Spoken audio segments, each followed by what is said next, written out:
எங்களுடைய முறை பிரகாரம் இந்த தாலி கயிறு தான். இந்த கயிறை வந்து நாங்கள் 5 பட்ட கயிறுன்னுவோம். இது வந்து ஒரு மெல்லிஸாக வந்து நூல் மாதிரி இருக்கும். இதை கரெக்டாக வந்து நாங்கள் 5 லைனில் கொண்டு வரணும். கட் பண்ணக்கூடாது, ஈக்குவலாக கொண்டு வரணும். இது வந்து 2 பேர் ஹெல்ப்போடு கரெக்டாக பண்ணலாம்.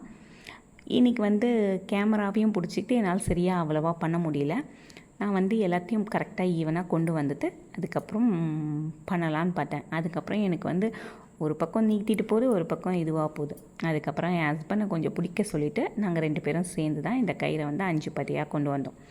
இதுக்கப்புறமா இதை வந்து நான் வந்து பன்னீரில் வந்து மஞ்சள் தூச்சி தாலிக்கு வந்து மஞ்சள் கட்டி, இது வந்து எதுக்கு ரெடி பண்ணுறேன்னா அம்மனுக்கு இன்றைக்கி வெள்ளிக்கிழமை கட்டுறதுக்கு தான். 49ஆம் நாள் பூஜையிலேயே கேட்டாங்க, கயிறு ரொம்ப பழசாக இருக்குது, வேறு கயிறு மாற்றணும்னு சொன்னாங்க. அந்த நேரத்தில் என் வீட்டில் வந்து ஒத்தப்பட்ட கயிறு இல்லை. ஒத்தப்பட்ட கயிறுனால் வந்து எப்பயுமே அம்மனுக்கு கட்டுறது ஒட்டப்பட்ட கயிறு. இது வந்து 5 பட்ட கயிறு, எங்கள் முறை பிரகாரம் கட்டுற கயிறு.